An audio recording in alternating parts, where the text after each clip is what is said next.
بسم الله الرحمن الرحيم. Darussalam Mosque, Thorncliffe Park Drive, Toronto, Canada.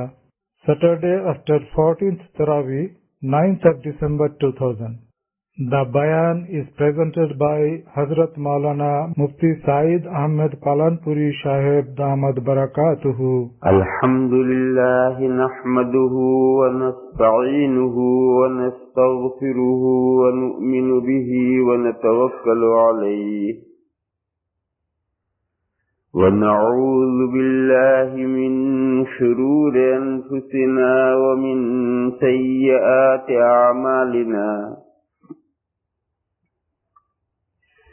من يهده الله فلا مضل له ومن يضلله فلا هادي له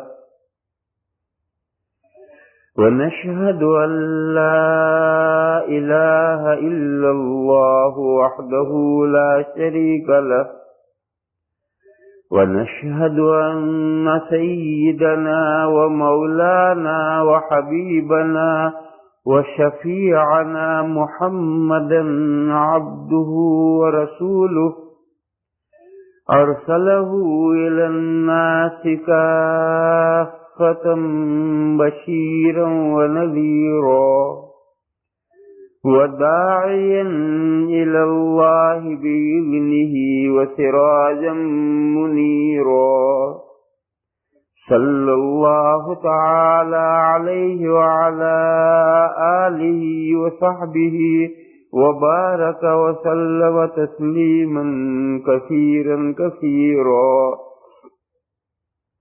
وبعد فأعوذ بالله من الشيطان الرجيم بسم الله الرحمن الرحيم اليوم أكملت لكم دينكم وأتممت عليكم نعمتي ورضيت لكم الإسلام دينا بسم الله الرحمن الرحيم ومن يبتغ غير الإسلام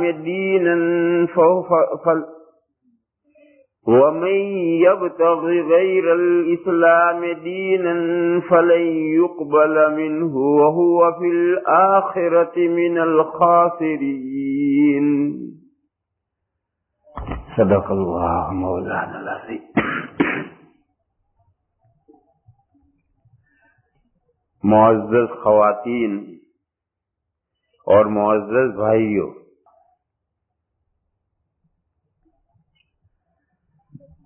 اللہ جل شانہ امن والہ نے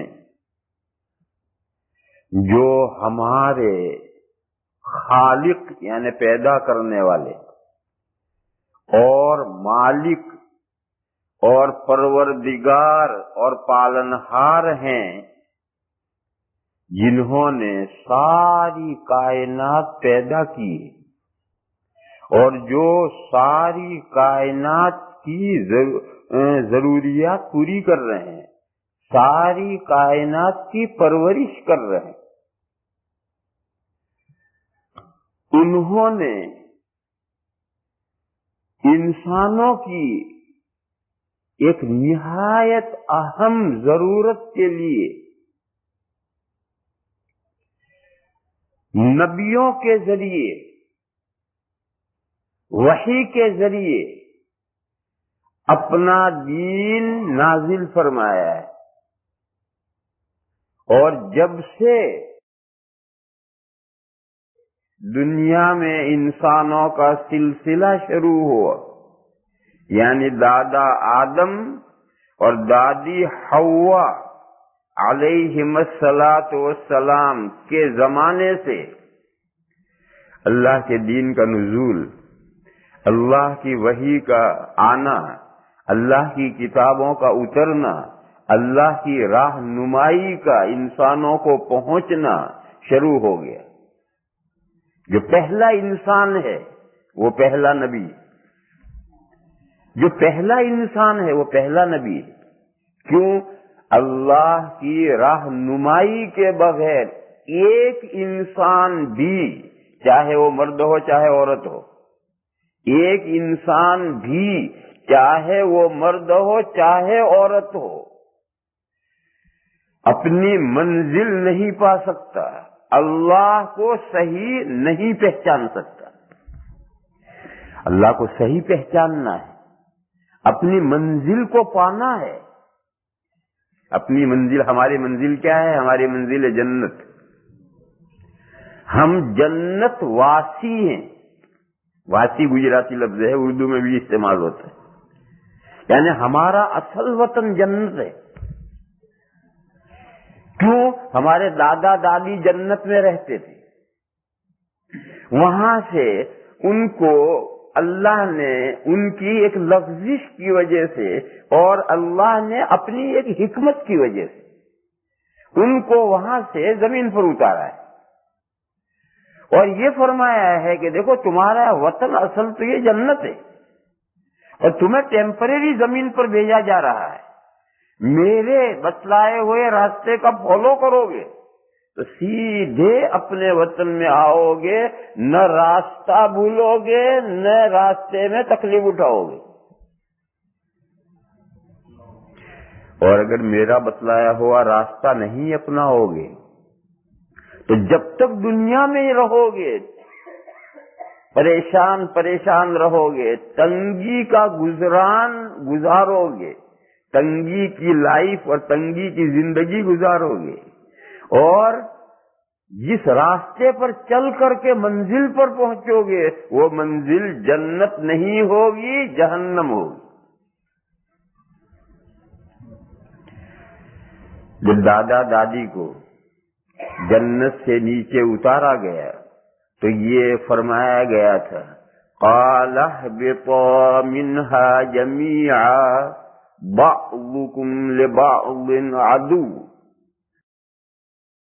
فإما يأتينكم مني هدى فمن اتبع هداي فلا يضل ولا يشقى ومن أعرض عن ذكري فإن له معيشة ضنكا ونحشره يوم القيامة أعمى۔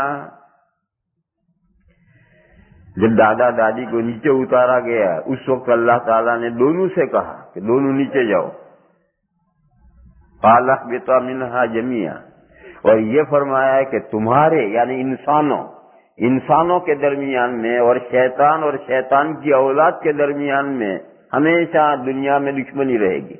بعضکم لبعض عدو، تمہارے بعض کے لیے دشمن ہے، تمہارے بعض کے لیے یعنی انسانوں میں اور شیطان اور ابلیس اور اس کی ذریت میں، ان میں ہمیشہ دشمنی۔ فرمایا کہ تمہارے زمین پر پہنچتے ہی پیچھے سے میں گائیڈنس بھیجوں گا، مارگ درشن بھیجوں گا، راہنمائی اور ہدایت بھیجوں گا۔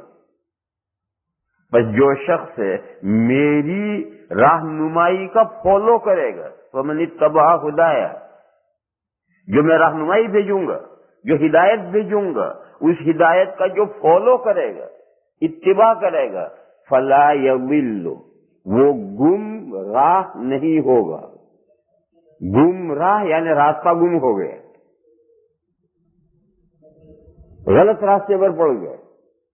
کیا مطلب؟ کوئی مطلب ہے کہ دنیا سے ہمیں چلنا ہے اور کسی خاص منزل پہنچنا ہے، اگر یہ راستہ صحیح چلتے رہے تو منزل آئے گی، اور راستہ گم ہو گیا، غلط راستے پر پڑ گئے تو منزل نہیں آئے گی۔ وہ کون سی منزل ہے جس کی طرف ہمیں راستہ چل کر جانا ہے اور سیدھا راستہ جانا ہے، گم نہیں ہونا ہے؟ وہ جنت ہے، کیونکہ جنت ہمارا وطن ہے۔ ہمیں وہاں سے زمین پر بھیجا گیا اور ہمیشہ کے لیے زمین پر نہیں بھیجا گیا، بلکہ واپس ہمیں اپنے وطن میں پہنچنا ہے، اور وطن میں جانے کا ایک اسٹریٹ وے ہے، راستہ ہے۔ وہ راستہ پکڑو گے جنت میں پہنچو گے، اور وہ راستہ بھول گئے، بھٹک گئے تو جنت نہیں آئے گی، پھر آگے جہنم کا گڑھا آنا ہے۔ تو اس لیے اللہ نے فرمایا کہ میری ہدایت اور مارگ درشن آئے گا، جو اس کا فالو کرے گا وہ گمراہ نہیں ہوگا، فلا یضل۔ اور تکلیف میں نہیں پڑے گا، ولا یشقا، اور تکلیف میں نہیں پڑے گا، تکلیف میں نہیں پڑے گا یعنی جب تک دنیا میں رہے گا کوئی پریشانی نہیں ہے، کوئی ٹینشن نہیں ہے، کوئی فکر نہیں ہے، کوئی الجھن نہیں ہے، دنیا میں ہے، دنیا گزر رہی، اسے کچھ نہیں پڑی۔ یعنی دنیا میں جاؤ، میری ہدایت آئے گی، میری ہدایت کو پیروی کرو گے تو دنیا میں بھی اچھی زندگی جیو گے، کمفرٹیبل رہو گے، آرام اور آسائش کی زندگی جیو گے، اور وہاں سے جنت میں آنے کا راستہ نہیں بھولو گے، سیدھے جنت میں پہنچو گے جو کہ تمہارا وطن ہے۔ وَمَنْ أَعْرَضَ عَنْ ذِكْرِي، اور جو روح گردانی کرتا ہے میرے ذکر سے۔ الذکر یہ قرآن، حدیث، دین، شریعت، اس کے لیے لفظ آتا ہے الذکر۔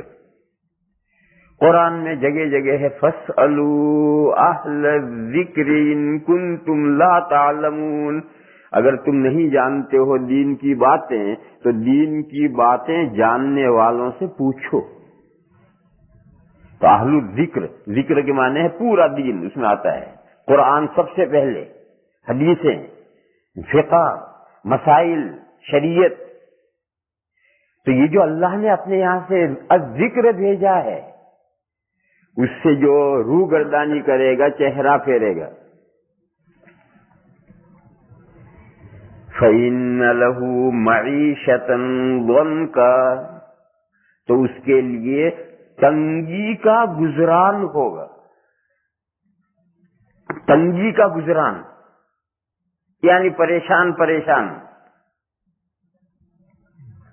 جب تک دنیا میں رہے گا، جب تک دنیا میں رہے گا تنگی کا گزران، پریشان پریشان۔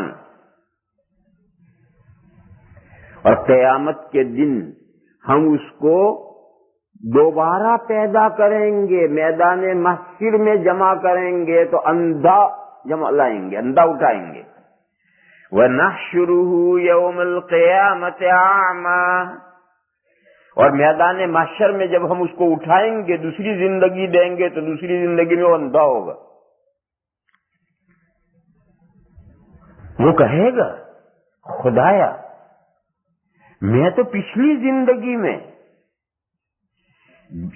بینا تھا، خوب دیکھتا تھا، چشموں کی بھی ضرورت نہیں تھی، اب میں اندھا کیوں ہوں؟ کیونکہ وہ دوسری زندگی جو آ رہی ہے وہ تو اس زندگی کی ٹو کاپی ہے۔ یہ الگ ہے کہ وہ بڑی کر دی جائے گی، جیسے مکھی ہے، یہ ڈاکٹر فوٹو لیتے ہیں تو چھوٹی سی مکھی کا اتنا بڑا فوٹو کر لیتے، علاج کر لیتے۔ تو ایسے ہی یہ 5 فٹ کا آدمی وہ 100 ہاتھ کا ہو جائے، لیکن ہوگا بے علمی ہی یہی، یہ جو ہم یہاں ہیں یہی بے علمی ہی ہوں گے وہاں۔ تو کہے گا کہ پروردگار عالم میں تو پچھلی زندگی کی ٹو کاپی ہوں، اور پچھلی زندگی میں تو میں خوب دیکھتا تھا، اب اس دوسری زندگی میں اندھا کیوں ہوں؟ قال رب لما حشرتنی اعمی وقد كنت بصیرا، وہ کہے گا خدایا میں دوسری زندگی میں اندھا کیوں ہوں، میں تو پچھلی زندگی میں دیکھتا تھا۔ اللہ فرمائیں گے، جواب آئے گا اللہ کے یہاں سے، کیا خاک دیکھتا تھا؟ میری نشانیاں تجھے پہنچی تھی، دین پہنچا، اللہ کے رسول پہنچے، اللہ کی وحیاں آئی، اللہ کی کتابیں آئی، اور کائنات میں ہر سو اللہ کی قدرت کی نشانیاں پھیلی ہوئی تھی، تو نے دیکھی تھی؟ تجھے نظر آئی تھی؟ نہیں آئی تھی۔ تو کہاں تو پچھلی زندگی میں بینا تھا؟ تو پچھلی زندگی میں اندھا تھا۔ کذالک اتتک آیاتنا فنسیتها، اللہ فرماتے کہ میری آیتیں تجھے پہنچی تھی، تو بھول گیا تھا ان آیتوں کو، تو ان آیتوں کو تو نے نہیں دیکھا تھا، ان آیتوں سے تو نے کوئی سبق نہیں لیا تھا، پھر تو کہتا میں پچھلی زندگی میں بینا تھا۔ اس بینائی کا کیا حاصل ہے کہ سب کچھ نظر آئے، اور جو اللہ چاہے وہی نظر نہ آئے۔ آج دنیا میں انسان کو، مردوں کو اور عورتوں کو سب کچھ نظر آتا ہے، لیکن جو اللہ چاہتے ہیں کہ نظر آئے وہی انسان کو نظر نہیں آتا۔ تو میرے بھائیو، ایسا نظر آنا کیا ہے حاصل ہے؟ تو اللہ تعالیٰ فرمائیں گے، اس کو جواب دیں گے کہ تو کہتا ہے کہ میں پچھلی زندگی میں بینا تھا، کہاں بینا تھا؟ ہماری آیتیں تو تجھے پہنچی تھی، تو نے تو دیکھی نہیں تھی، اور تو پچھلی زندگی میں ہماری آیتیں اور ہماری نشانیاں بھولے رہا تھا۔ تو آج ہم نے بھی تجھے بلا دیا۔ یہ 16ویں پارے میں سورہ طٰہٰ کے آخری رکوع سے اوپر کے رکوع میں یہ آیات کریمہ ہیں، اور اس میں اس وقت کے احوال کا بیان ہے جب دادا دادی کو جنت سے زمین پر بھیجا گیا۔ میرے بھائیوں اور میری بہنوں، ان آیات کریمہ سے یہ بات معلوم ہوئی کہ ہمارا اصل وطن جنت ہے۔ کہتے ہیں نا، کوئی آدمی یہاں آتا ہے، ہم اسے پوچھتے ہیں کہاں کے ہو؟ وہ یہاں سے 20 25 بعض تو 40 سال سے یہاں ہیں۔ جب میں پوچھتا ہوں کہاں کے ہو تو وہ کہتے کھڑود کا ہوں۔ پیدا تم کہاں ہوئے؟ کہ پیدا میں یہی ہوا ہوں۔ ارے جب تم پیدا یہی ہوئے تو کھڑود کے کیسے ہو گئے؟ کہ ہمارے ابا وہاں سے آئے۔ خیر، یہاں تو ابا کی بات ہے، دوسرے ملکوں میں ابا آئے تھے، دادا آئے تھے، پردادا آئے تھے، 7ویں پشت آئی تھی، تب بھی آدمی کہتا ہے کہ ہم گجرات کے ہیں، فلاں ضلع کے ہیں، فلاں گاؤں کے ہیں۔ تو ہمارے جد امجد حضرت آدم اور دادی حوا، یہ دادا اور دادی جنت سے ہی زمین پر اتارے گئے ہیں، اور کسی حکمت اور مصلحت سے اتارے گئے ہیں جس کی میں تفصیل نہیں کر رہا۔ تو جب وہاں سے ہمارا جنریشن یہاں آیا ہے تو ہمارا اصل وطن جنت ہے۔ اور انسان کو اس دنیا میں اللہ تعالیٰ نے رہنمائی دی ہے، ہدایت دی ہے، راستہ دکھایا ہے کہ دیکھو دنیا میں اس زندگی پر اس وے اور اس راستے کو لو، مضبوط پکڑو، اور اس راستے پر چل کر اپنے وطن میں پہنچو۔ میری بہنوں اور میرے بھائیوں، یہ جو اللہ نے انبیاء بھیجے ہیں اور اللہ نے وحیاں نازل کی ہیں اور اللہ نے آسمان سے کتابیں بھیجی ہیں اور اللہ نے آسمان سے دین بھیجا ہے، وہ اللہ نے اپنے فائدے کے لیے نہیں بھیجا۔ اللہ محتاج کسی کا نہیں، یہ انسانوں کے فائدے کے لیے بھیجا ہے تاکہ انسان اس دین پر چل کر اپنے وطن تک پہنچ سکیں، جنت حاصل کر سکیں، جنت کی نعمتوں سے بہرہ یاب ہو سکیں، حصہ لے سکیں۔ اگر اس رہنمائی کا فالو انسان نہیں کرے گا، جو لوگ اس رہنمائی کا فالو نہیں کریں گے، چاہے وہ مسلمان کہلاتے ہوں، چاہے وہ مسلمان کہلاتے ہوں، مگر وہ اس اللہ کے یہاں سے آئی ہوئی رہنمائی کی پیروی نہیں کریں گے، اس رہنمائی کے مطابق زندگی دنیا میں نہیں گزاریں گے، تو وہ اپنے وطن میں نہیں پہنچیں گے، راستہ کھو دیں گے، دوسرے راستے پر پڑ جائیں گے اور کہیں سے کہیں پہنچ جائیں گے، کہیں سے کہیں، یعنی جنت سے جہنم میں پہنچ جائیں گے۔ یہ سارا دین میری بہنوں اور میرے بھائیوں اللہ نے اسی لیے بھیجا ہے کہ اس کی اتباع کی، اور بندے اس دین پر عمل کر کے اپنے خدا سے ملے، اپنے خدا کو پہچانے۔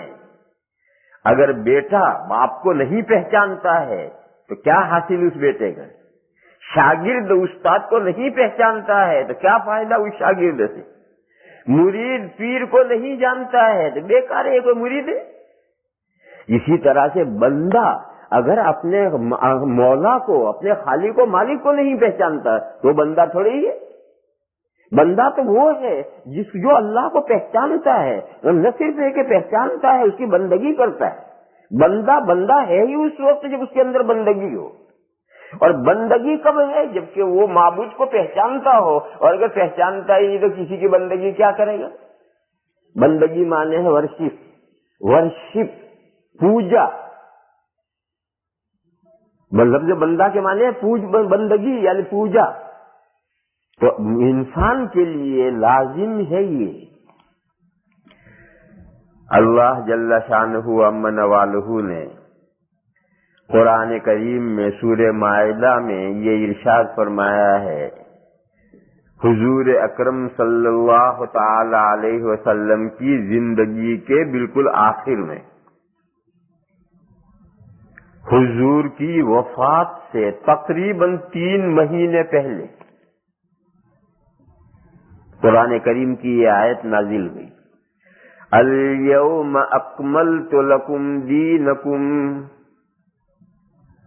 اب الیوم مانے اب، مکمل کر دیا میں نے، کمپلیٹ کر دیا میں نے تمہارے لیے تمہارا دین. حضور کے ذریعے سے جو دین نازل ہونا شروع ہوا تھا اور جو 23 ایئرز میں تھوڑا تھوڑا قرآن اترتا رہا، یہی قرآن اصل دین ہے، یہی قرآن اصل دین ہے. اور اسی قرآن کی تشریح و تبیین ہے حدیث ہے. اور قرآن اور حدیث کا مکھن ہے فقہ. یہ فقہ جو ہے یہ دونوں کا مکھن ہے، اس کو بلوتے ہیں. جیسے دہی بلوتے ہیں تو دہی بلونے کے بعد مکھن آتا ہے اوپر. تو قرآن و حدیث کو فقہائے کرام نے بلویا اور اس میں سے جو نچوڑ اور خلاصہ اور مکھن نکالا وہ یہ فقہ ہے. تو یہ جو دین 23 سال میں تھوڑا تھوڑا اترا ہے، اس کا جو آخری اور مرحلہ آیا، حضور کی زندگی کا آخری مرحلہ آیا، حضور کی وفات سے کل 3 مہینے پہلے ہی آیت کریمہ اتری ہے، جب حضور نے حج فرمایا. اور حضور 9 تاریخ کو عرفہ کے میدان میں تھے، جمعہ کا دن تھا. ظہر اور عصر پڑھا کر کے جبل رحمت کے پاس حضور وقوف عرفہ کیے ہوئے ہیں، وہاں یہ آیت کریمہ اتری، الیوم اکملت لکم دینکم. آج یعنی اب، 23 سال سے تو تھوڑا تھوڑا دن آ رہا تھا، اب اس پوائنٹ پر آ کر، اس وحی پر آ کر میں نے تمہارے لیے تمہارا دین کمپلیٹ کر دیا. الیوم اکملت لکم دینکم. کہتے ہیں کہ اس وحی کے بعد 2-3 آیتیں اتری ہیں، کچھ حصہ وحی کا اس کے بعد آیا ہے، لیکن وہ احکام نہیں ہے. وہ جو کچھ وحی آئی ہے اس کے بعد اتری ہے، وہ اس میں کوئی حکم نہیں ہے، نصیحتیں، ترغیب وغیرہ ہیں. احکام جو اصل دین احکام ہے، اور احکام کے علاوہ جو ہے وہ تو انسان کا ذہن مائنڈ بنانے کے لیے ہے کہ آدمی دین پر عمل کرے. تو اصل دین تو احکام ہے جو اللہ کے یہاں سے آئے ہیں، وہ احکام اس آیت پر پورے ہو گئے. اس آیت کے بعد میں پھر کوئی نیا حکم نازل نہیں ہو. غرض یہ جو اب تک 23 سال میں جو احکام آئے ہیں اس کو اللہ تعالیٰ یہ فرما رہے ہیں کہ اب تمہارے یہ تمہارا دین کمپلیٹ کر دیا گیا ہے، اور یہ جو دین کمپلیٹ ہوا اس کی حفاظت کی ذمہ داری آلریڈی اللہ نے لے رکھی. انا نحن نزلنا الذکر وانا لہ لحافظون. لہذا یہ جو اللہ نے دین کمپلیٹ کیا ہے، یہ دین دنیا میں اسی شکل کے اندر محفوظ رہے گا قیامت تک. لہذا اب نئے نبی کی ضرورت نہیں ہے. ہمارے نبی صلی اللہ تعالی علیہ وسلم اللہ کے آخری نبی ہیں، خاتم النبیین ہیں. ہمارے نبی صاحب سے پہلے کے پیغمبر حضرت عیسیٰ علیہ السلام تو قیامت کے قریب میں جب کانا دجال ظاہر ہوگا تو اس کو قتل کرنے کے لیے آسمان سے اتریں گے. اور جب وہ آسمان سے اتریں گے تو نبی تو رہیں گے مگر اپنی شریعت پر عمل نہیں کریں گے، حضور اکرم صلی اللہ تعالی علیہ وسلم کی شریعت پر عمل کریں گے. ان کی نبوت ختم نہیں ہوگی، نبی ہیں مگر وہ اپنی نبوت پر عمل نہیں کریں گے. ہمارے حضور صلی اللہ تعالی علیہ وسلم کی شریعت پر عمل کریں گے. جیسے ایک ملک کا بادشاہ، پرائم منسٹر دوسرے ملک میں وزیٹر جاتا ہے، تو جب وہ دوسرے ملک میں وزیٹر ہوتا ہے تو وہ اس حالت میں بھی اپنے ملک کا بادشاہ، اپنے ملک کا پرائم منسٹر باقی رہتا ہے، مگر جہاں وزیٹر گیا ہے وہاں اسے فالو کرنا ہوگا اس کنٹری کے لا کا، جس کنٹری میں وہ وزیٹر گیا ہے. تو اسی طرح سے عیسیٰ علیہ السلام جو زمین پر اتریں گے ان کی نبوت ختم نہیں ہے، وہ نبی ہیں اپنے پیریڈ کے، لیکن جب آخری پیغمبر صلی اللہ تعالی علیہ وسلم کے زمانے میں وزیٹر تشریف لائیں گے زمین پر، تو اب انہیں فالو کرنا ہے حضور کے لا کا. جو حضور قانون لائے ہیں، شریعت لائے ہیں، اس کے مطابق فالو کرنا ہے اور دوسروں کو بھی اسی کے مطابق لے چلنا ہے. تو میں یہ کہہ رہا تھا کہ یہ جو حضرت عیسیٰ علیہ السلام اتریں گے اس کی تو ایک حکمت ہے اور مصلحت ہے، اور وہ لمبا مضمون ہے، تھوڑے وقت میں نہیں سمجھایا جا سکتا. باقی حضور خاتم النبیین ہیں، حضور آخری نبی ہیں، حضور اکرم صلی اللہ تعالی علیہ وسلم کے بعد کوئی نیا نبی نہیں. یہ میں بات میری بہنوں اس لیے کہہ رہا ہوں کہ دنیا میں بہت سے ملکوں میں اور خاص طور پر اس ملک میں کچھ ایسے لوگ ہیں جو حضور اکرم صلی اللہ تعالی علیہ وسلم کے بعد ہندوستان میں، پنجاب میں، قادیان میں ایک شخص گزرا ہے مرزا غلام احمد قادیانی، اس کو نبی مانتے. تو اس لیے میں کھول کر کہتا ہوں، خاص طور پر عورتوں کے پاس میں ایسے لوگ پہنچتے ہیں اور عورتوں کو دھوکہ دیتے ہیں. اس لیے تمام بہنیں اچھی طرح سے سن لیں اور سمجھ لیں کہ ہمارے نبی صلی اللہ تعالی علیہ وسلم آخری نبی ہے، ان کے بعد کوئی نیا نبی نہیں. پچھلا نبی حضرت عیسیٰ علیہ السلام ایک حکمت اور مصلحت سے آئیں گے تو وہ اپنے زمانے کے تو نبی ہوں گے، مگر جس زمانے میں اتریں گے اس زمانے میں وہ اپنے احکام پر عمل نہیں کریں گے، بلکہ آخری پیغمبر یعنی حضرت محمد مصطفیٰ صلی اللہ تعالی علیہ وسلم کی شریعت کے مطابق خود بھی عمل کریں گے اور مسلمانوں کو بھی اس کے مطابق عمل کرائیں گے. اور جو حضور کے بعد کسی کو نبی مانتا ہے، چھوٹا موٹا ایسا ویسا، وہ سب جھوٹ ہے. اور حضور نے خود بتایا ہے کہ میرے بعد 30 بڑے جھوٹے پیدا ہوں گے جو نبوت کے دعوے کریں گے، حالانکہ میں آخری نبی ہوں. حضور نے فرمایا میں آخری نبی ہوں. جب آخری ہے تو حضور کسی نبی کا سوال ہی نہیں. پھر بھی 30 بڑے جھوٹے پیدا ہوں گے جو نبوت کے دعوے کریں گے. اس لیے میری بہنوں اس سلسلے میں بالکل چوکن نہ رہو. ایسا نہ ہو کہ گھروں میں چپکے سے آ کر کے کوئی لٹریچر ڈال جائے یا کوئی آ کر کے دھوکہ دے جائے. لہذا خوب اچھی طرح سے سمجھو. دلیل یہ ہے، الیوم اکملت لکم دینکم. اللہ فرماتے ہیں کہ آج میں نے تمہارے لیے تمہارا دین کمپلیٹ کر دیا.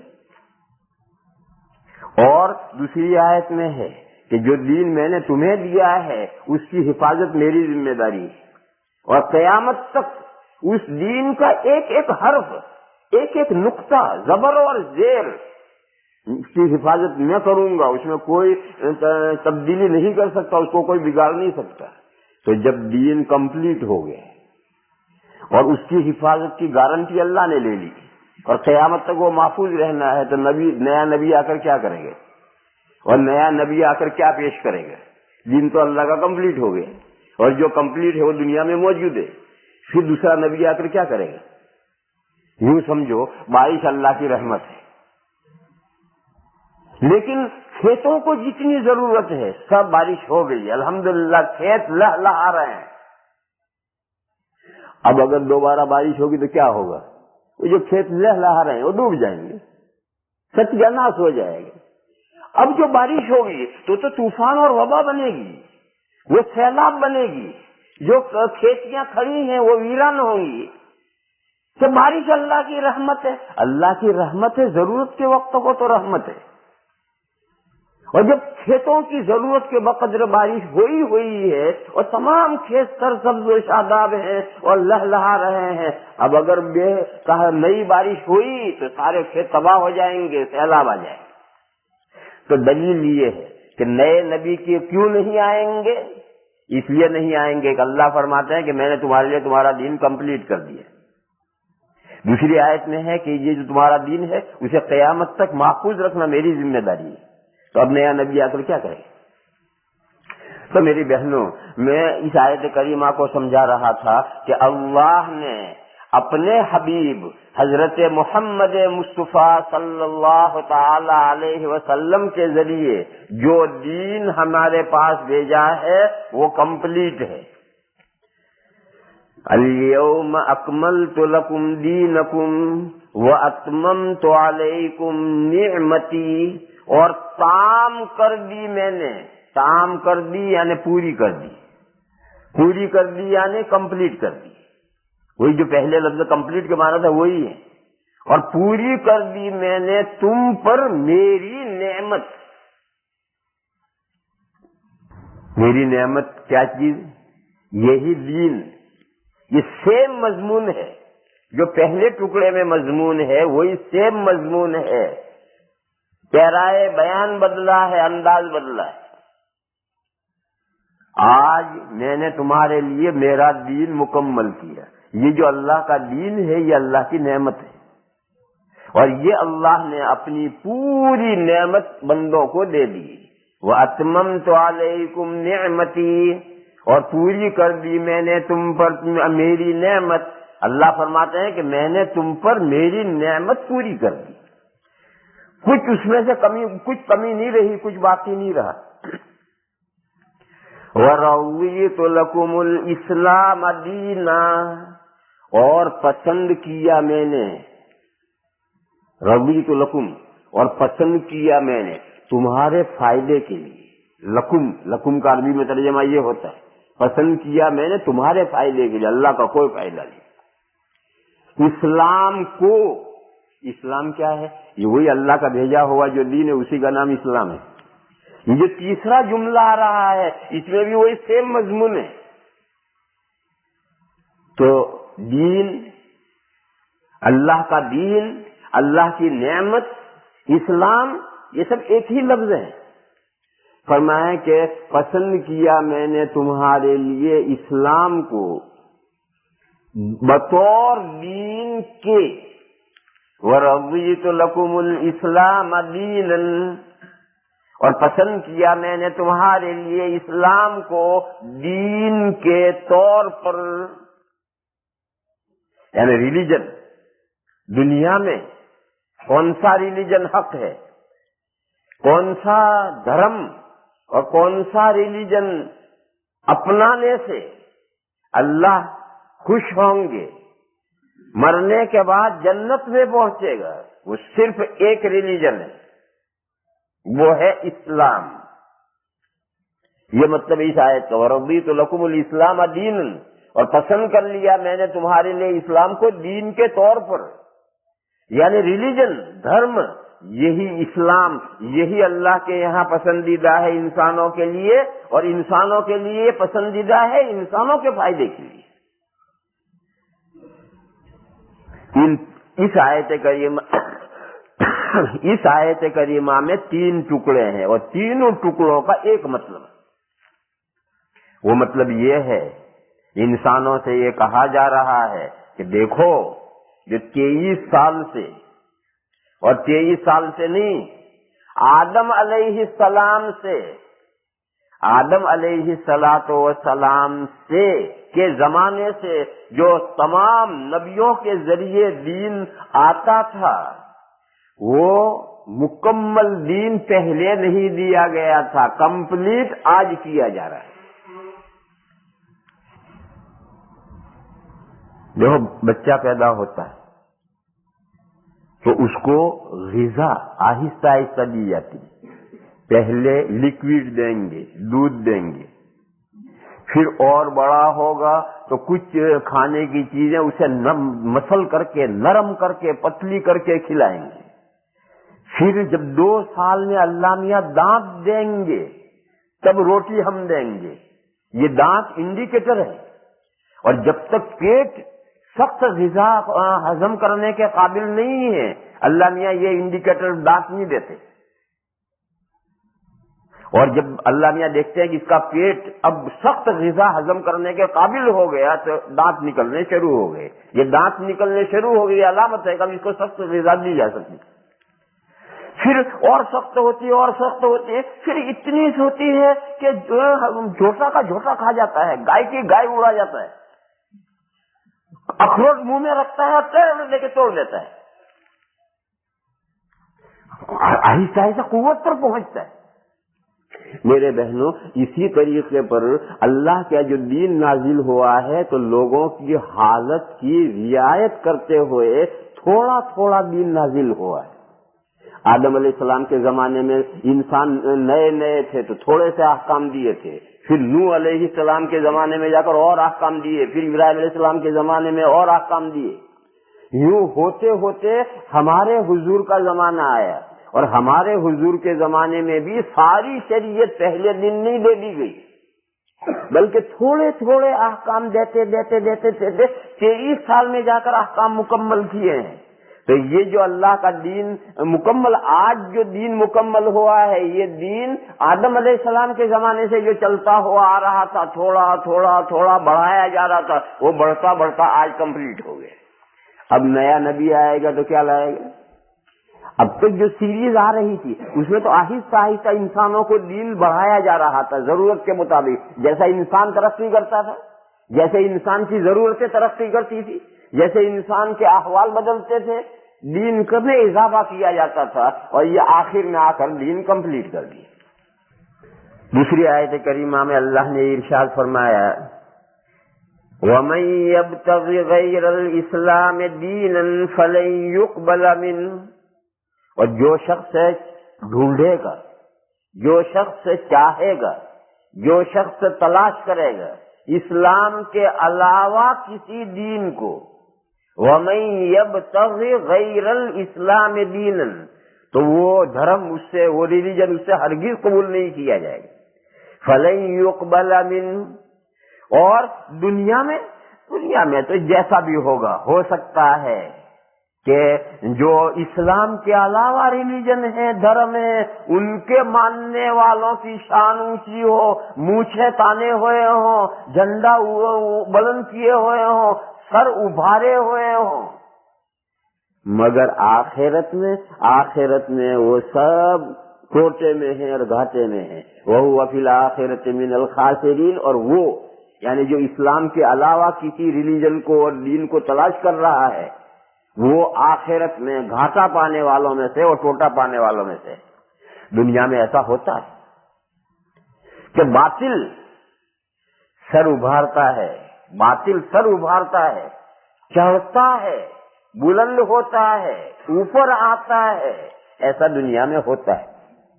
قرآن کریم میں اس کی مثال سے سمجھایا ہے, اللہ پاک نے مثال سے سمجھایا ہے. انزل من السماء ماء فسالت اودية بقدرها فاحتمل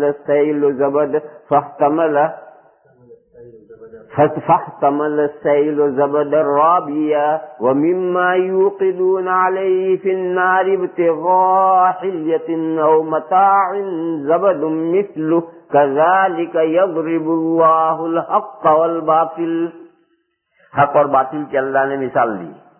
فرمایا کہ جب برسات ہوتی ہے اور پانی پہاڑوں کا اکٹھا ہو کر نالا بن کر چلتا ہے, یہاں تو میرے خیال سے نہیں چلتے ہوں گے, چلتے انڈر گراؤنڈ ہے, لیکن یہاں جنگلوں میں آپ چلے جائیں گے تو جنگلوں میں ملے گا ایسا. اور ہندوستان پاکستان میں تو ہر بارش کے شروع میں جب برسات ہوتی ہے تو سارے پانی اکٹھا ہو کر نالا چلتے ہیں. تو جب نالا چلتے ہیں تو کوڑا خشو خاشاک اوپر ہوتا ہے اور پانی نیچے ہوتا ہے. فاحتمل السیل زبدا رابیا, پانی کام کا ہے یا کوڑا کرکٹ اور خشو خاشاک کام کا ہے؟ پانی ہے کام کا, کام کا پانی ہے. اللہ تعالیٰ نے پانی برسایا ہے اور کام کی چیز پانی ہے, لیکن کوڑا کرکٹ اور خشو خاشاک پانی کے اوپر چھایا رہتا ہے، اور نالا چل رہا ہے، ندی چل رہی ہے تو پانی نیچے دبا ہوا ہے اور کوڑا اوپر تیرتا ہوا جا رہا ہے اور شان دکھاتا جا رہا ہے، دنیا میں لیڈر ہم ہیں، سپر پاور ہم ہیں۔ ایسا ہوتا ہے؟ حق اور باطل کی اللہ مثال دیتے ہیں کہ کبھی ایسا ہوتا ہے۔ پھر نتیجہ، رزلٹ یہ ہوتا ہے کہ جب یہ نالا کہیں بھی جائے گا تو کہیں بھی جا کر کے پانی سارا جوڑ میں اکٹھا ہوگا، لیک میں اکٹھا ہوگا، تالاب میں اکٹھا ہوگا، ہو گیا یہ سب کوڑا بھی اسی میں گیا، پانی بھی اسی میں گیا، اور وہاں جا کر کے پانی نیچے ہے، کوڑا اوپر چھایا ہوا ہے۔ پھر وہاں ہفتہ ہوتے ہوتے ہوائیں چلیں گی اور وہ کوڑے کو ہٹائیں گی، ہوائیں چلیں گی، کوڑے ہٹائیں گے، ہٹتے ہٹتے کوڑا سب کناروں سے لگ گیا، اور ہفتے کے بعد جاؤ گے تو پوری لیک، پورا تالاب، پورا جوڑ صاف شفاف پانی نظر آئے گا۔ وہ کوڑا کہاں گیا اللہ جانے کہاں گیا۔ یہ ہوتا ہے، تماشا دیکھو۔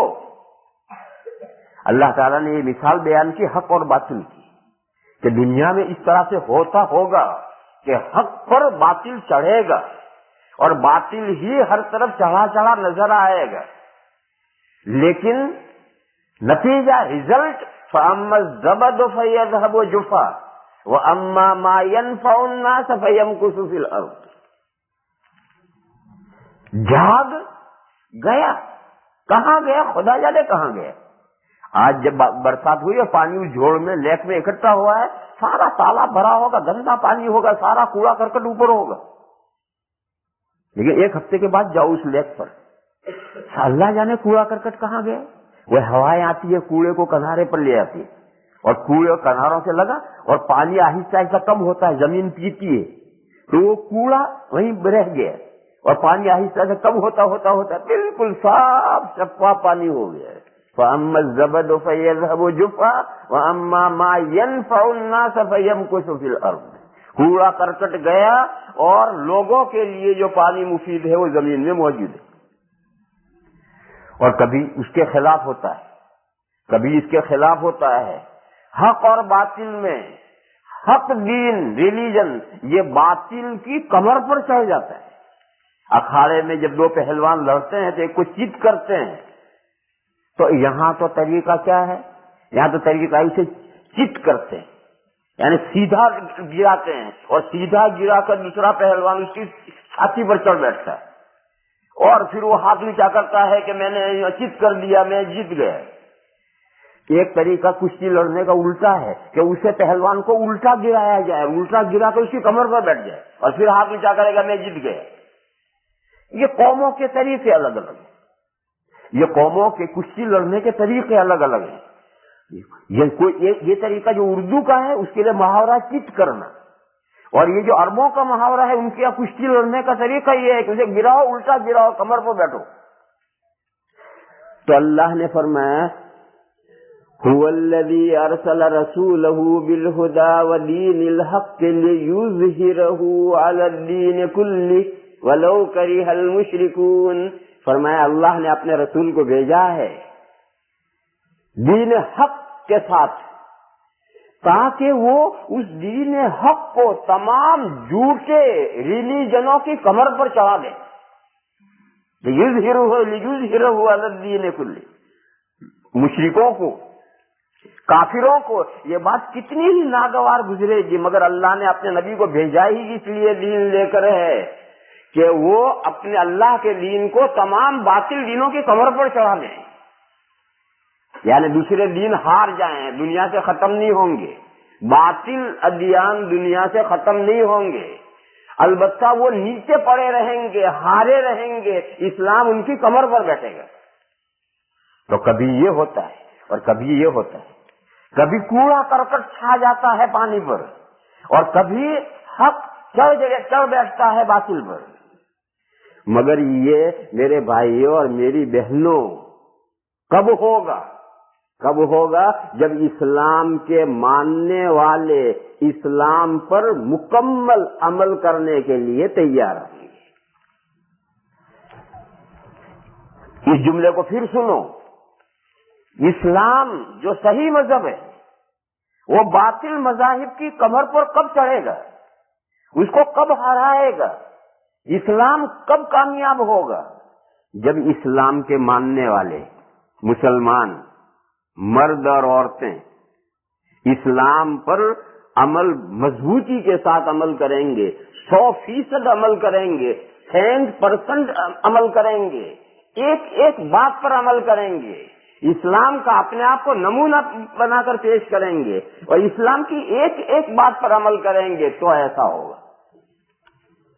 اور جب مسلمان نام کے مسلمان رہ جائیں گے، کہیں گے تو یہ کہ ہم مسلمان ہیں، لیکن اسلام کی خو اور بو ان میں نہیں ہوگی۔ آج مرد کہتے ہیں ہم مسلمان ہیں اور داڑھی صفا چٹ، کیوں بھائی داڑھی اسلام میں نہیں؟ اسلام میں تو داڑھی فرض ہے، اسلام میں تو داڑھی واجب ہے۔ اور مسلمان رمضان شریف میں ہر صبح اٹھ کر کے اس سورہ اور بلیڈ لے کر کے سب سے پہلے داڑھی مونڈتا ہے، یعنی ایک حرام کا ارتکاب کرتا ہے۔ رمضان شریف میں ہر صبح اٹھ کر کے سب سے پہلے صبح اٹھ کر کے حرام کا ارتکاب کرتا ہے اور کہتا ہے میں مسلمان ہوں۔ اور مسلمان عورت روز صبح اٹھتی ہے، گھر کے کاموں سے فارغ ہوئی اور بے پردہ بازار میں نکل جاتی ہے اور بے پردہ مارکیٹ میں نکل جاتی ہے اور بے پردہ جاب پہ چلی جاتی ہے اور کہتی ہے میں مسلمان ہوں۔ ارے بھائی تو کیسی مسلمان ہے؟ کنٹینیوسلی تو شریعت کے حکم کے تو خلاف کر رہی ہے، کنٹینیوسلی تو شریعت کے حکم کے تو رونگ چل رہی ہے، اس کے ورودھ چل رہی ہے، اس کے اگینسٹ چل رہی ہے اور کہتے ہیں مسلمان ہوں۔ یہ تو سب جھوٹے دعوے ہیں، زبانی دعوے ہیں۔ مسلمان مردوں سے اور ایسے مسلمان عورتوں سے اسلام باطل مذاہب کے اوپر غالب نہیں آتا۔ ایسے مسلمان مردوں سے اور ایسی مسلمان عورتوں سے اسلام باطل مذہب پر غالب نہیں آئے گا، بلکہ باطل جو خش و خاشاک ہے وہ چڑھا رہے گا آپ پر۔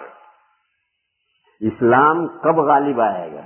جب ایک ایک مسلمان مرد اور عورت اسلام کی سچی تصویر ہو، اسلام کا ریئل نمونہ ہو، حقیقی اسلام کی کاپی ہو، دنیا کے سامنے یہ بات آئے کہ اسلام اس چیز کا نام ہے، اسلام اس لائف کا نام ہے، اسلام اس لباس کا نام ہے، اسلام اس قطع و بریق کا نام ہے، اسلام اس کیریکٹر کا نام ہے، اسلام اس مورل کا نام ہے، اسلام معاملات میں اس سچائی اور دیانت داری اور امانت داری کا نام ہے، تو مارکیٹ میں ایک مسلمان کی دکان ہوگی وہ ساری مارکیٹ پر بھاری۔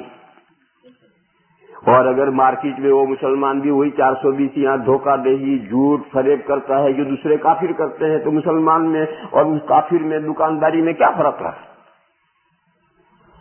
تو میں یہ عرض کر رہا تھا میرے بھائیوں اور میری بہنوں کہ اللہ تعالیٰ یہ ارشاد فرماتے ہیں کہ ہم نے جو تمہارے لیے دین بھیجا ہے دین اسلام، اگر اس دین اسلام کے خلاف کوئی دوسرا دین چاہے گا تو دنیا میں چاہے اس کے مزے آ جائیں، دنیا میں چاہے وہ عیش کی زندگی گزار لے، کیوں دنیا میں باطل بھی چڑھتا ہے، اس کی بھی شان بڑھتی ہے، لیکن وَهُوَ فِي الْآخِرَةِ مِنَ الْخَاسِرِينَ، مگر وہ آخرت میں گھاٹا پانے والوں میں سے ہے، ٹوٹا پانے والوں میں سے۔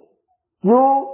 جنت میں تو پہنچنے کا نہیں، جہنم میں پہنچ جائے تو کیا کامیاب ہو؟ اس سے بڑا گھاٹا اور اس سے بڑی ناکامی کیا ہو سکتی؟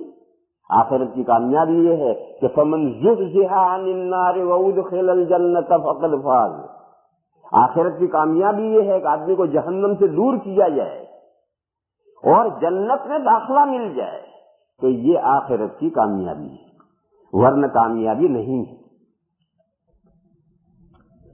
یہ 2 آیتیں تھی جو میں نے پڑھی تھی، اس کا مطلب میں نے سمجھا ہے۔ اب اس کا خلاصہ اور نچوڑ نکالو۔ اس کا خلاصہ اور نچوڑ میری بہنوں یہ ہے کہ ہم مسلمان ہیں، اللہ کے فضل و کرم سے ہمیں سچا دین ماننے کی اللہ نے ہمیں توفیق عطا فرمائی ہے۔ ہم نے اسلام قبول کیا ہے، ایمان لائے، اللہ پر ایمان لائے، اللہ کے حبیب حضرت محمد مصطفیٰ صلی اللہ تعالی علیہ وسلم پر ایمان لائے ہیں، اللہ کی آخری شریعت پر، قرآن پر ہم ایمان لائے ہیں، اور یہ اللہ کا ہم پر انعام و احسان ہے کہ انہوں نے ہمیں توفیق دی۔ مسلمان ماں باپ کے گھر میں پیدا ہوئے، آٹومیٹکلی ہمیں دین اسلام مل گیا۔ مسلمان ماں باپ کے گھر میں پیدا ہونا یہ ہمارے اختیار کی بات تھی؟ اللہ جہاں چاہے پیدا کر دیتے ہیں۔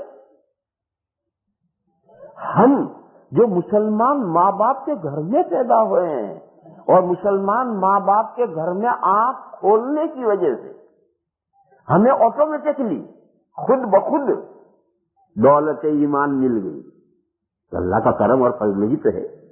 اللہ تعالیٰ کسی کرسچن کے گھر میں ہمیں پیدا کر دیتے، کسی جیوز کے گھر میں پیدا کر دیتے، کسی بدھسٹ کے گھر میں پیدا کر دیتے، تو بڑے ہو کر ہم بھی وہی ہوتے۔ آج ہم اللہ کو دین کے ماننے والے ہیں اور اللہ تعالیٰ کے پر ایمان لانے والے ہیں اور اللہ کے رسولوں پر ایمان لانے والے ہیں، یہ نعمت ہمیں مفت میں مل گئی۔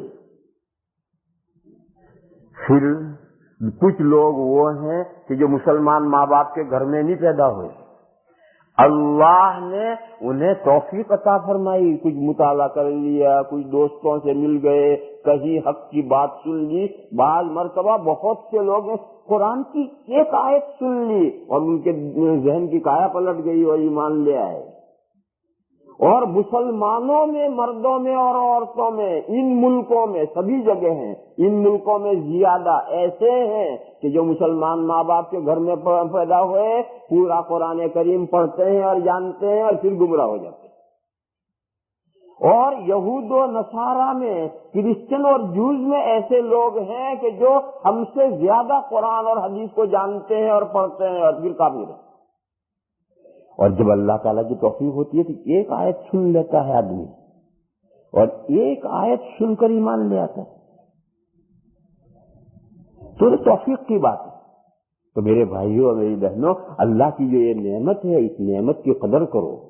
اللہ نے ہمیں مسلمان بنایا، اللہ نے ہمیں ایمان کی دولت دی، اللہ نے ہمیں اپنے حبیب کے دامن سے وابستہ کیا، اللہ نے ہمیں اپنا کیفیتا بندہ اور بندیاں بنایا ہے، اللہ نے ہمیں مسلمان بنایا ہے، اللہ نے ہمیں وہ نعمت عطا فرمائی ہے جو اللہ تعالیٰ نے آدم علیہ السلام کے زمانے سے دینا شروع کیا تھا، اور دیتے دیتے دیتے دیتے سن 10 ہجری میں عرفہ کے دن ذی الحجہ کی 9 تاریخ کو وہ نعمت اللہ نے انسانوں پر کمپلیٹ کر دی۔ دین اسلام عطا فرمایا تھا، وہ نعمت اللہ تعالیٰ نے ہمیں دی ہے۔ آخرت کی کامیابی اسی دین پر عمل کرنے میں ہے، صرف زبانی ماننے میں، زبانی جمع خرچ کرنے میں کامیابی نہیں۔ کامیابی جو اللہ کا دین جو ہم نے مانا ہے، اس دین کو پوری طریقے سے اپنی زندگیوں میں اتارنے پر کامیابی ہے۔ اگر ہماری زندگیوں میں دین نہیں اترتا تو کوئی کامیابی نہیں ہے۔ صرف ہمارا نام لکھا ہوا ہے مسلمان مرد اور مسلمان لیڈی، مسلمان لیڈی نام لکھا ہوا ہونے سے جنت نہیں ملتی اور کامیابی نہیں ہے، جب تک کہ اس دین کو ہم اپنی زندگیوں میں نہ اتاریں۔ میرے بھائیوں، میری بہنوں، ایک مثال سنو۔ گندگی کے پاس بیٹھو گے بدبو آئے گی یا نہیں آئے گی؟ آگ کے پاس بیٹھو گے تپو گے یا نہیں؟ تپنا، تپنا سمجھتے ہیں؟ گجراتی اردو میں بھی استعمال ہوتا ہے، یعنی گجراتی میں کا تاپ لاگے کہ نہیں لاگے؟ آگ کے پاس بیٹھو گے تو تپو گے یا نہیں تپو گے؟ گندگی کے پاس بیٹھو گے تو بدبو آئے گی یا نہیں آئے گی؟ کیا کریں؟ 2 راستے ہیں۔ ایک یہ ہے کہ آپ سے دور ہو جاؤ، گندگی سے دور ہو جاؤ، بدبو ختم، تپش ختم۔ اور کسی وجہ سے دور نہیں ہو سکتے، وہیں چپک کر رہ گئے، تو پھر کپڑا اٹھاؤ، ناک بند کرو،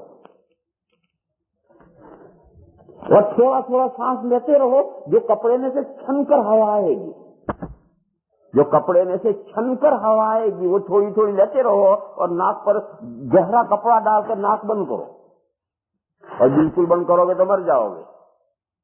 تھوڑا تھوڑا سانس لو بھی، یہ جو تھوڑا تھوڑا سانس آئے گا اس میں بھی بو ہوگی، بدبو ہوگی، مگر کم ہوگی، کیونکہ یہ ریفائن ہو کر ہوا آ رہی ہے، کپڑے کے اندر ریفائن ہو کر ہوا آ رہی ہے۔ آپ کے قریب بیٹھے ہیں، تپیش ہے، وہاں سے ہٹ نہیں سکتے، دور نہیں ہو سکتے، تپیش سے تاپ سے کیسے بچیں؟ کوئی چیز بیچ میں آڑ کر دو تو تپیش کم ہو جائے گی، اور اگر کوئی چیز آڑ کرنے کو بھی نہ ہو تو پھونک مارو تو گرمی کچھ ادھر جائے گی، ہماری طرف کم آئے گی۔ یہ سب بچنے کے طریقے ہیں، آگ سے تپیش سے بچنے کے طریقے ہیں، گندگی اور اس کی بدبو سے بچنے کے طریقے ہیں۔ اور اگر گندگی کے قریب لگتے چلے جاؤ گے تو نہ صرف بدبو بڑھتی چلی جائے گی، وہ گندگی کی آلائش تمہیں لگ جائے گی۔ آگ سے دور ہٹنے کے بجائے قریب ہوتے چلے جاؤ گے تو نہ صرف تپیش بڑھے گی، ہو سکتا تمہارے کپڑے بھی جل جائیں، اور ہو سکتا تم سارے جل جاؤ۔ میرے بھائیوں اور میری بہنوں، سمجھ رہے ہو میں یہ کیا مثال دے رہا ہوں؟ یہ جو ویسٹرن کنٹریز ہیں، مغربی ممالک ہیں، یہاں کی جو تہذیب و تمدن اور ریلیجن ہے اس کی مثال دے رہا ہوں۔ ریلیجن کی خاص طور پر نہیں، یہاں کی جو کلچر ہے، یہاں کی جو تہذیب ہے، یہاں کا جو بود و باش ہے، یہاں کی جو رہن سہن ہے، یہاں کا جو ٹریڈیشن ہے، یہاں کی جو روایات ہیں، یہاں کے جو احوال ہیں، ان کی میں مثال دے رہا ہوں میری بہنوں۔ یہ مثال ہے پخانہ، گندگی اور آگ۔ اس سے بچنا چاہتے ہو، اس کا کوئی اثر ہمیں نہ پہنچے، دور بھاگو، چلے جاؤ یہاں سے، چلے جاؤ گے تو یہاں کی گندگی کا کوئی اثر نہیں ہوگا، یہاں کی تپش کا کوئی اثر نہیں ہوگا۔ مگر کوئی مصلحت ہے، نہیں جا سکتے، کسی وجہ سے ہم یہاں سے نہیں ہٹ سکتے، یہیں رہنا ضروری ہے۔ تو اب ناک بند کرو، کپڑے سے ناک بند کرو، دباؤ، اور تھوڑا تھوڑا سانس لو۔ وہ تھوڑے تھوڑے سانس میں بھی بدبو تو ضرور آئے گی، لیکن بہرحال وہ تھوڑی آئے گی۔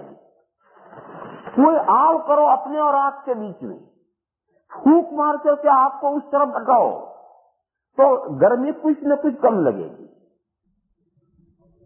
کانٹوں بھرے کھیت میں جب آدمی چلتا ہے، یہاں تو کانٹوں بھرا کھیت نہیں دیکھا آپ نے، انڈیا میں دیکھا ہوگا کھیت کے اندر کانٹے ہوتے ہیں، کسی وجہ سے کانٹوں بھرے کھیت میں چلنا پڑتا ہے، کوئی اور راستہ نہیں ہے، تو آدمی پائچے اونچے کرتا ہے، کرتا اونچا کرتا ہے، دامن سمیٹتا ہے، اوڑھنی اور برقع سمیٹتا ہے، اور بچتا جاتا ہے۔ پھر بھی جب اس کھیت کے اس کنارے نکلے گا تو 2-4 کانٹے لگی گئے ہوں، لیکن کہ بہرحال بھی بچتا چلتا ہے۔ تو میں یہ کہہ رہا تھا کہ اگر اس ماحول میں، ان ملکوں میں، جن ملکوں میں کوئی گناہ نہیں، کوئی برائی نہیں، ہر بڑے سے بڑا گناہ یہاں فیشن ہے، ہر بڑی سے بڑی برائی یہاں تہذیب ہے، ہر گندے سے گندا کام یہاں قانون ہے، اس کو حق حاصل ہے، پروٹیکشن حاصل ہے۔ ان ملکوں میں اگر کسی وجہ سے آدمی مجبور ہے، حالات نے اسے ایسا مجبور کہا تو ان ملکوں میں رہنا ہی ہے، تو ان ملکوں کی گندگیوں سے بچنے کا راستہ یہی ہے جو میں نے مثالوں سے سمجھایا ہے۔ میری بہنوں، یہ مثالیں اچھی طرح سے سمجھو، اور ان مثالوں کے ذریعے سے بات حقیقت سمجھو۔ اسلام اور احکام اور اپنا دین اور اپنا مذہب اور اپنی شریعت پر عمل کرنے کے لیے اس برے ماحول سے اگر دور نہیں ہٹ سکتے ہو تو اپنے آپ کو جدا رکھو، ناک پر کپڑا رکھو، اس کی گندگیوں کو کم سے کم سونگھو۔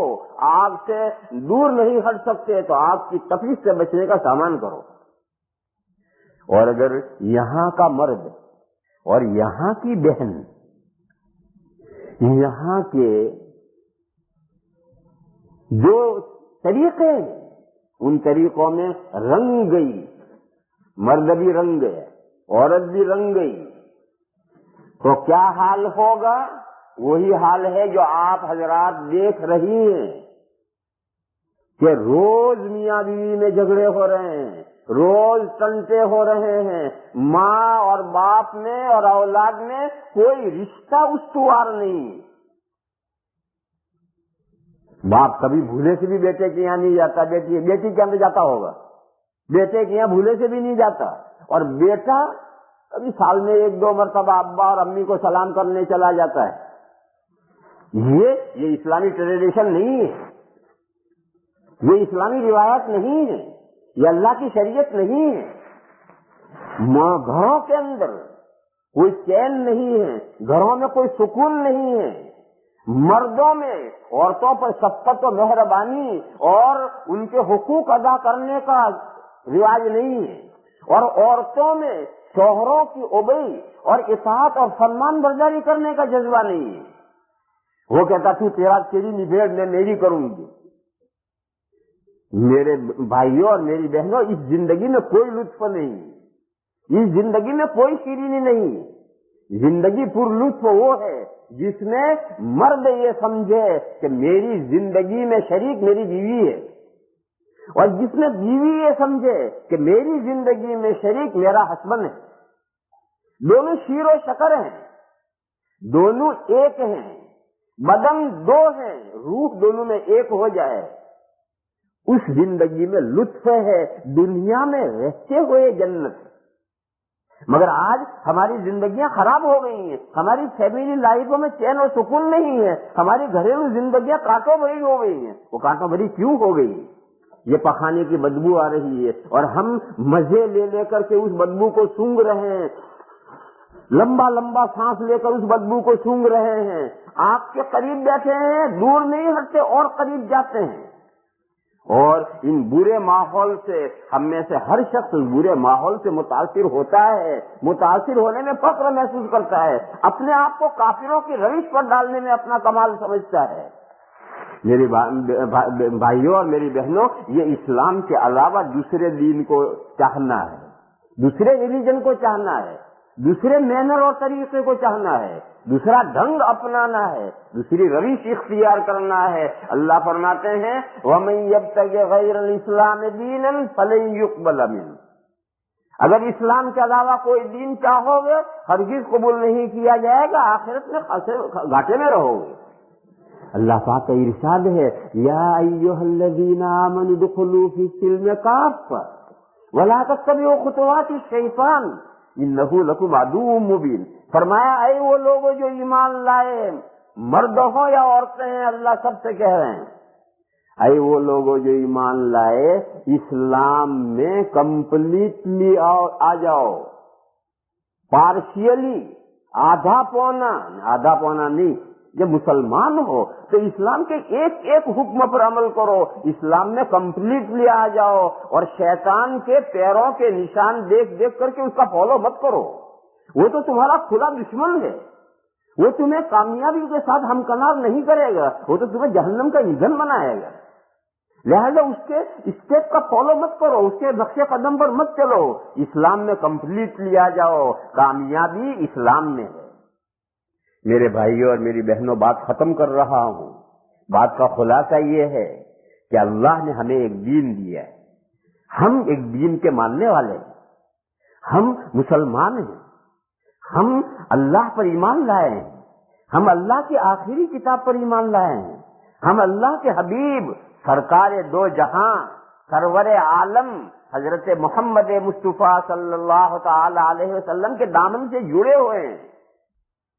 یہ جس دین کو ہم نے ایکسپٹ کیا ہے، اس دین پر عمل جب تک ہم نہیں کریں گے، نہ تو ہماری دنیا کامیاب ہو سکتی ہے، نہ آخرت کامیاب ہو سکتی ہے۔ اور جن ملکوں میں ہم رہ رہے ہیں، ان ملکوں میں جو گندگیاں پھیلی ہوئی ہیں، اگر ان گندگیوں سے ہم دور نہیں ہوں گے، یا ان گندگیوں سے بچنے کا، اس گندی جگہ میں رہتے ہوئے ان گندگیوں سے بچنے کا ہم پورا اہتمام نہیں کریں گے، تو آخرت تو ہماری تباہ ہو ہی جائے گی، دنیا میں بھی کوئی امن چین سکون نصیب نہیں ہوگا۔ آخر دعوانا الحمدللہ رب العالمین۔ سب بھائی اور سب بہنیں درود شریف پڑھ لیں اور اس کے بعد دعا کرتے ہیں۔ امام صاحب دعا کرو، میں تو تھک گیا.